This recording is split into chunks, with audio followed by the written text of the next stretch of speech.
আৱিষ্কাৰ কৰে আৰু তাত আমি সোধ-পোছ কৰাৰ পিছত কিছু কথা জানিব পাৰোঁ আৰু আমি ওচৰৰে ৰাংচালি দেবেৰা দলনি দেওবিল খ্ৰীষ্টিয়ান গাঁও আমি কেইটামান গাঁও চাৰ্চ কৰোঁ আৰু তাৰে মনচুৰ আলী ঘৰৰ পৰা আমি একেধৰণৰ 3টা লাও খোলা উদ্ধাৰ কৰোঁ।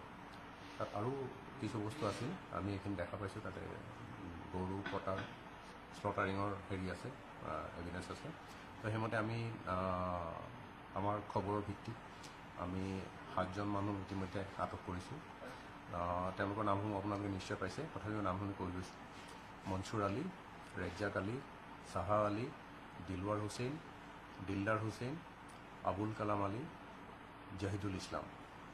এই সংক্ৰান্তত আমাৰ পানীগাঁও থানাত এটা কেছ ৰেজিষ্টাৰ কৰা হৈছে 37/2025 under section 61(2)A, 298, 299, 196(2), 329(3), 35 BNS, reviewed section 13(1) Assam Cattle Prevention Act 2021।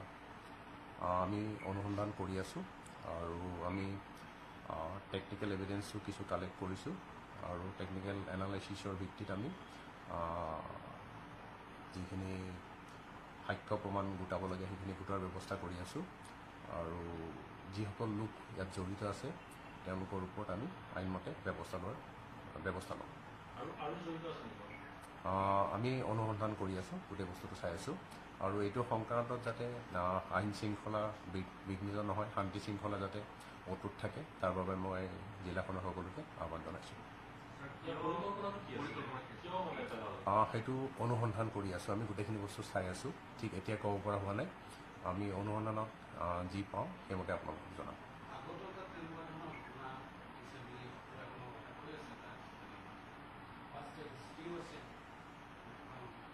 আমি গোটেইখিনি বস্তুৱে অনুসন্ধানত আনিম, কাৰণ আমি কিবা এটা কথা এনেই কৈ দিব নোৱাৰোঁ। অনুসন্ধানত যিখিনি বস্তু পাওঁ সেইখিনিয়ে জনাম, আমি পৰৱৰ্তী সময়ত আপোনালোকক জনাব। এভিডেঞ্চ কালেক্ট কৰিছোঁ, সেইকাৰণে তেওঁলোকক এৰেষ্ট কৰা হৈছে। তেওঁলোক ৰাংচালি দেবেৰা দলনি, দেওবিল খ্ৰীষ্টিয়ান আৰু হেঞ্চুৱাৰ আছে। আধা কিলোমিটাৰৰ পৰা 2 কিলোমিটাৰ তেনেকুৱা ইয়াৰ ভিতৰতে গোটেইখিনি মানুহ। এতিয়া আপোনালোকে যিটো তথ্য পাইছে তেওঁলোকে মানে সেই যিটো মূল্যতা পেলালে তেওঁলোকে বাইকত লৈ আহিছিলে কেনেধৰণে আনি তাত পেলালে? নহয়, সেইটো গোটেইখিনি বস্তু আমি চাই আছোঁ। মই ক'লোৱেই তেওঁলোকৰ মনচুৰ আলী ঘৰৰ পৰা আমি গৰুৰ লাওখোলা উদ্ধাৰ কৰিছোঁ। গতিকে আৰু কিছু কথা আছে যিখিনি আমি অনুসন্ধান কৰি আমি গোটেই বস্তুখিনি ক'ব অসুবিধা এতিয়াই, আমি পৰৱৰ্তী সময়ত আপোনালোকক নিশ্চয় জনাম।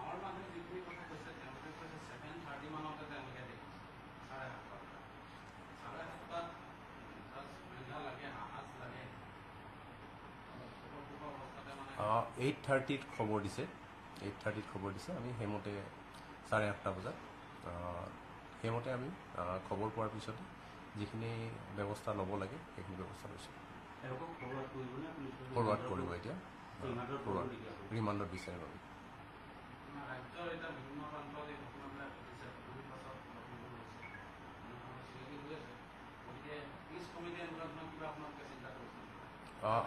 আমি আজি 2খন থানা কমিটিৰ নাগৰিক যিটো আমাৰ নাগৰিক কমিটি আছে থানাৰ, তেওঁলোকৰ মিটিং দিছোঁ আমি 2খন, আৰু পিচ কমিটি এখন বনোৱাৰ কথা আমাৰ জিলা আয়ুক্তই কৈছে, তেখেতে ব্যৱস্থা ল'ব। আজি আমি গধূলি গম পাম পিচ কমিটিখনৰ বিষয়ে, আৰু পিচ কমিটিৰ মিটিং খুব সম্ভৱ কাইলৈ দিব।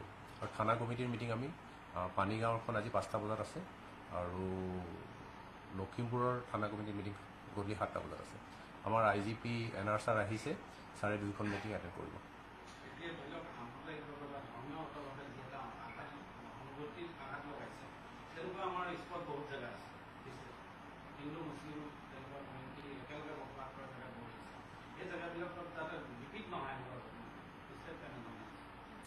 আমাৰ হিন্দু মুছলমান বুলি কথা নাই, আইনৰ চকুত সকলো সমান। আমি ইমান বছৰে মিলা প্ৰীতিৰে বাস কৰি আহিছোঁ। 2-এটা সৰু সুৰা ঘটনাৰ কাৰণে গোটেই আমি যিটো ছিষ্টেম সেইটোক দুখ দিব নোৱাৰোঁ। কাৰণ ইমান দিন আমি মিলা প্ৰীতিৰে চলি আছোঁ। দুই এটা ঘটনা হৈছে আৰু সেইকেইটাত যিসকল লোক জড়িত আছে তেওঁলোকক বিচাৰি আইনে শাস্তি দিলে গোটেই সমস্যাটো সমাধান হ'ব বুলি ভাবোঁ। এইসকলৰ আঁৰত আৰু কিবা শক্তি থাকিব পাৰে নেকি? সেইটো অনুসন্ধানৰ কথা, গতিকে মই কোৱাটো উচিত নহ'ব। সত্ৰখনত যিটো আক্ৰমণ হৈছিলে, সত্ৰাধিকাৰীৰ বিৰুদ্ধে কেছ, সেই সময়ত ডাঙৰ কেছো হৈছিলে গোটেই বিষয়টো লৈ। তো সত্ৰাধিকাৰে এই কেছটো যদি আকৌ আপোনালোকৰ ওচৰলৈ আনে, যিটো আক্ৰমণ হৈছিলে, পলাই আহিবলগীয়া হৈছিলে তেওঁলোকে, গোটেই ঘৰৰ লুটপাট হৈছিলে, তো আপোনালোকে আকৌ সেইটো পুনৰ কণ্ট্ৰল আপোনালোকে যাব নেকি, বা এই গোটেই প্ৰক্ৰিয়াটোলৈ আপোনালোকে আগবাঢ়ি যাব নেকি?